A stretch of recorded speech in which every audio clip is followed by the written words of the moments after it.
Let's talk about FNAF. This is going to be a little different from my usual form of content, as some of you may know, but I've honestly thought about doing something like this for a while. Plus, it's pretty easy compared to sitting down and screwing around an SFM for hours on end, only for it to crash and then you have to start all over. But I digress. Lately, I've been watching a lot of MatPatch GT live streams, or rather just videos, and after having taken quite a long break, diving back into the world of FNAF as a whole. Don't do that, it's a bad idea. There's been a lot going on in the world of FNAF recently, with the movie finally coming after 8 years, and the Security Breach Ruin DLC.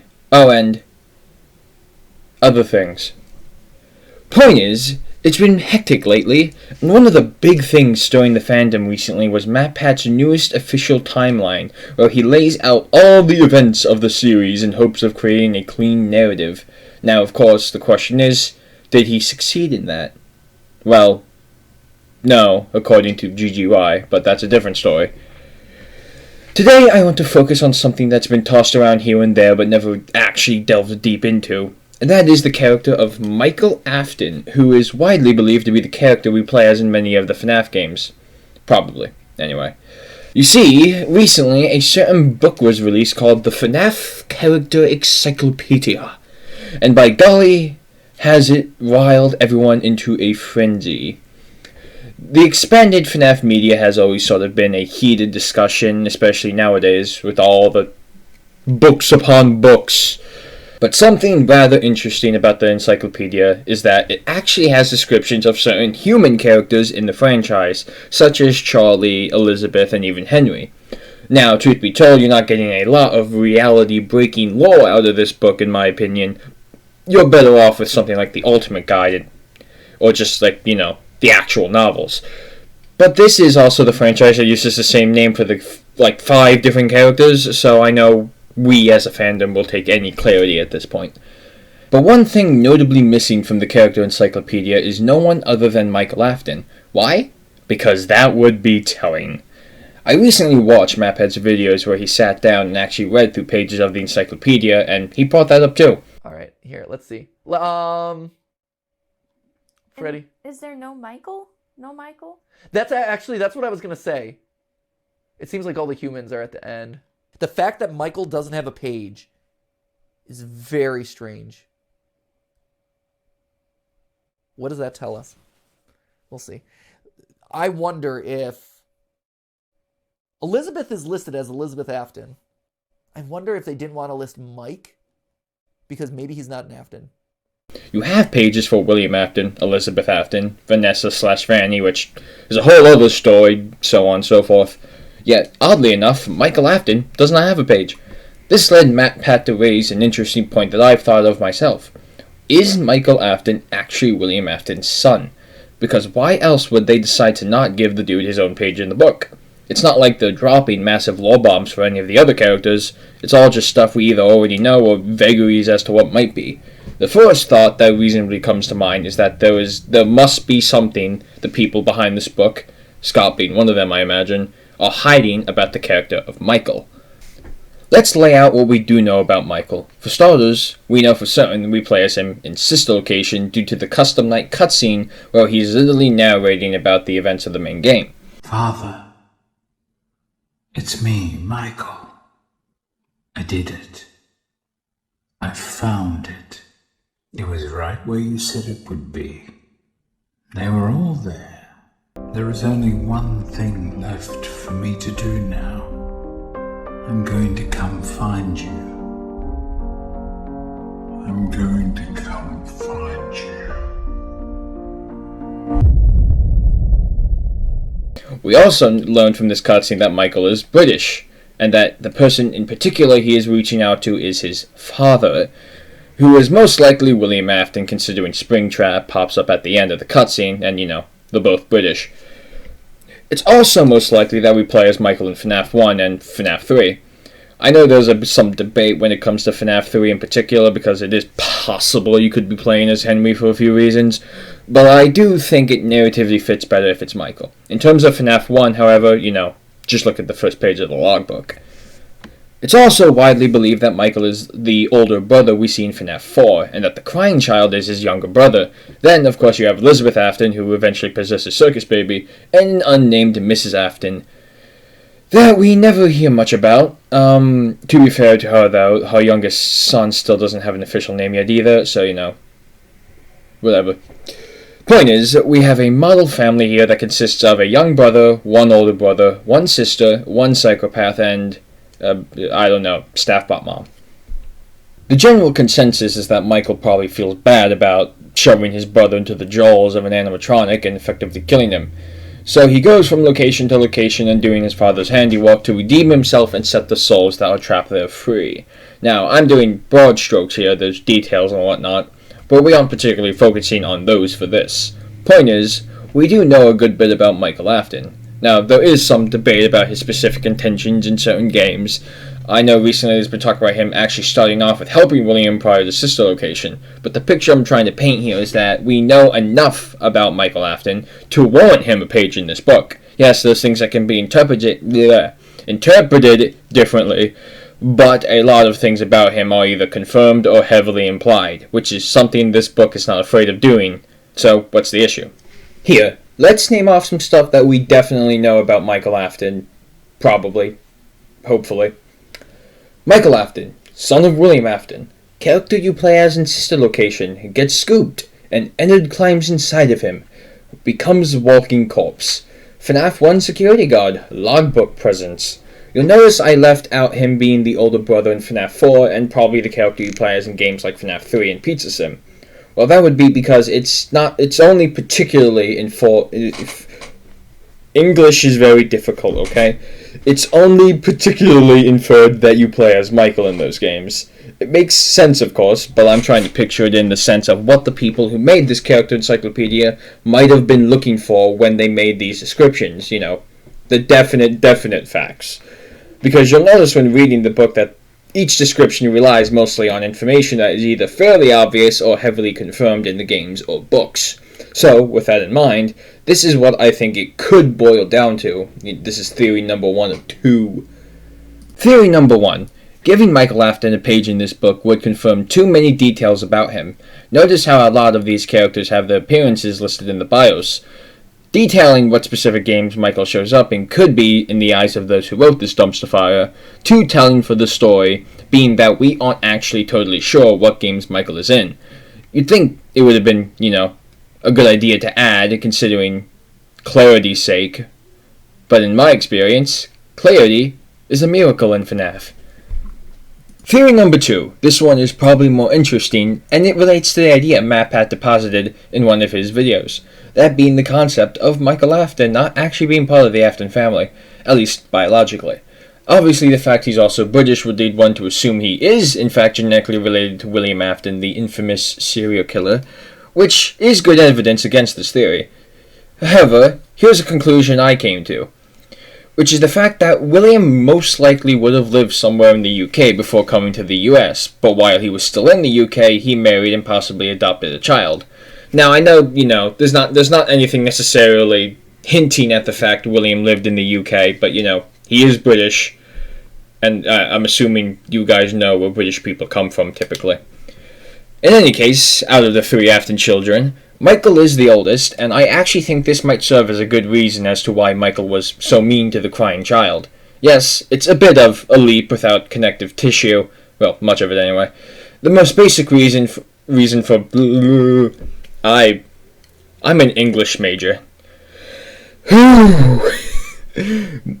The most basic reason for Michael's behavior in FNAF 4 very well could just be the fact he's young and, you know, a brat. Alternatively, Willie might have always treated Michael differently than he did his actual biological children, which could have fostered jealousy within Michael. With that in mind, I would like to point you to the Sister Location post-night cutscenes. Clara, I tell you, the baby isn't mine! Count, I tell you that it is! You're the only vampire I've ever loved! And the baby turns his bottles into powdered milk! That doesn't mean anything! He sleeps on the ceiling fan! Upright or upside down? What does it matter? You need to be part of your son's life. Clara, the baby isn't mine. It is Vlad. They had trouble catching him in the nursery today. So what? Lots of kids get hyper and run around and stuff. They had to knock him out of the air with a broom. You need to see your son. The baby isn't mine. He ate the cat. Sounds like something he got from your side of the family.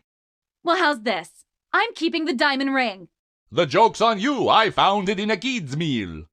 You bought a kid's meal? Oh, Vlad! Clara! As the hair on the back of a cat stands up straight, so also does the love between Vlad and Clara stand up against all obstacles. But what about the baby? What about the back child support? Stay tuned next season for those answers and more. The Immortal and the Restless cartoons have always been a bit strange. Michael comes home every night, sits down with a bucket of popcorn, and stuffs his face as he watches his soap operas. The plot of these cartoons involves a vampiric husband named Vlad and his human wife, Clara, and throughout each episode they argue over if Vlad is the father of Clara's son. Clara is insistent that Vlad is the father due to the clear similarities, while Vlad brushes her off and stands by his declaration that the baby is in fact not his. Personally, I think the baby did get the whole eating the cat thing from Clara's side of the family. I think we've always understood that these cartoons are parallels to the Afton family in some way, though we've always been stuck on, how. Obviously, the first thought would be that Vlad is a stand-in for William Afton, while Clara is most likely a stand-in for Mrs. Afton. At first, I thought it was possible that, following the death of the crying child, William probably held some ill intent towards Michael for the murder of his youngest son, which would make sense, of course. He probably pushed Michael away and outright declared him no longer to be his son, and these cartoons are sort of depicting that. But then, I realized something. There is a clear difference between disownment and involvement. Notice that Vlad clearly isn't stating he's disowning the child, he is stating that the baby isn't his, inferring that someone else must be the father, and that those parental responsibilities belong to them. The baby isn't mine. Count, I tell you that it is. You're the only vampire I've ever loved. Yes, there's obviously evident similarities between Vlad and the baby, which would make you think, hey, look at all these traits, William and Michael must be related. Well, I deposit that these details in the cartoon were added to tell us, the fans of this great Fazbear City, who these characters are representing. William obviously becomes Springtrap, an undead zombie animatronic, and Michael becomes a walking undead corpse after an animatronic scooped him and climbed inside his body. William and Michael share certain traits, both in the actual story of FNAF and in Immortal and the Restless, but they are superficial details when you take a closer look.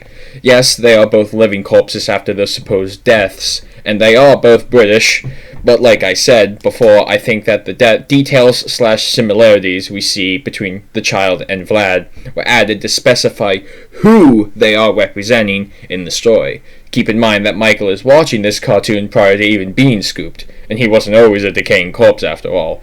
These are clearly details made in order for us to realize that the baby represents Michael and Vlad represents William.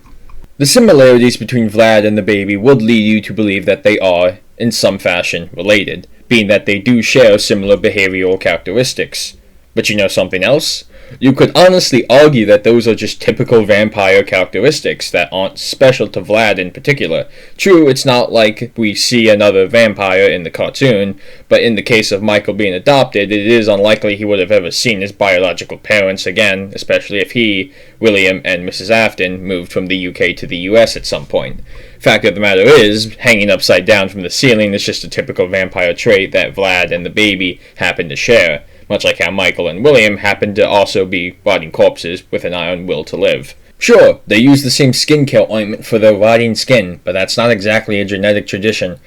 I'd like to focus on the Night 5 Immortal and the Restless episode, the one you get to see if you've achieved the fake ending of Sister Location.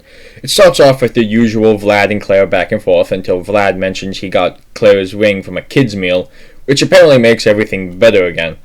If only real marriage was like that, but in any case, it seems like they've made up. However, notice that Vlad never actually admits the child is his. Now, you could argue Vlad and Clara's act of passion is admittance by itself, But if that were the case, why would the narrator at the end of the episode infer that there was still some sort of unanswered question about the baby? If Vlad has accepted the baby as his son, then what's there really to discuss? You could claim that yes, Vlad and Claire might have reignited the flame, but that doesn't mean he's accepted the baby as his son, and in response to that, I propose this. Why would you get back with your wife if she's raising a child you're adamant about having nothing to do with? It's fully possible that, at some point probably after the crying child's death, William learned to coexist with Michael, much like how Vlad might have learned to coexist with Claire's baby, and perhaps even help raise it with her. It's possible that he even accepted Michael as his son, but actually, I don't think so. Reason being, that last cartoon you see at the end of Night 5 in Sister Location is, as mentioned previously, part of the fake ending of the game. We know the canonical ending of Sister Location is the one where Michael gets scooped, Ennard climbs inside, and then eventually Ennard gets spit out, leaving Michael an inhuman dead man walking. It's literally called the true ending. Now, you could argue that just because this ending is fake doesn't mean the cartoon would be. After all, the state of Michael's being doesn't really have anything to do with the airing of a soap opera. But keep in mind that, in a meta sense, this cartoon is supposed to represent William and Michael in some form. If Vlad really did accept the baby as his son in the Night 5 cutscene, which is present in the non-canonical ending of the game, does that still count? Looking towards the future might actually help decide that. Just look at FNAF 3 and Pizza Simulator. Assuming that we at least play as Michael in Pizza Sim, and most likely in FNAF 3, William doesn't seem to have much issue with attacking and killing his own supposed son. Now, in the case of FNAF 3, you could just say, well, Scott didn't actually plan for Michael yet, or maybe we don't play as Michael in that game. Which we honestly don't know for sure anyway, but that still doesn't excuse Pizza Simulator. Yeah, William is an infamous child murderer, but oddly enough, he seems to actually have some sort of care when it comes to his own children. He was experimenting with Remnant, after all, in order to bring back his dead son. And he did try to keep Elizabeth away from Circus Baby, because he knew it would be dangerous for her. He even asked Michael to put her back together, hence why Michael went down into that underground hellhole in the first place. I don't know about you, but I have always gotten the feeling that Michael was just some sort of tool for William to use however he saw fit. I know lately there's even been talk about Michael having helped William prior to Sister Location, such as tampering with the animatronics in FNAF 2. I could definitely see Michael helping William, possibly without knowing that his father is literally killing kids in the back room while wearing a fursuit. Heck, I'd even go as far to say he might have known what his father was up to, but agreed to it because it was the only way he could undo the crime he committed on his own brother's birthday. Either way, however you want to spin it, I do think it's entirely possible Michael isn't William Afton's biological son. Now, there is the question of why William would want to adopt a son if he knew he'd never see it as his own, and unfortunately I couldn't really come up with any solid evidence as to why. The only thing I could remotely come up with is that his wife might have insisted upon it while they were still in the UK, which you could connect to Claire's insistence from Immortal and the Restless, but personally that wasn't strong enough for me to put stock into. In any case, although it might have not been perfect, and far less complex than a lot of FNAF theories nowadays, I hope you enjoyed this, if only a tad bit. I really like doing it, so I might do more in the future. I have another theory I've been thinking about lately, or rather, a theory I've been thinking about disproving. In any case, thank you for watching, and I hope you all have a wonderful day. Goodbye.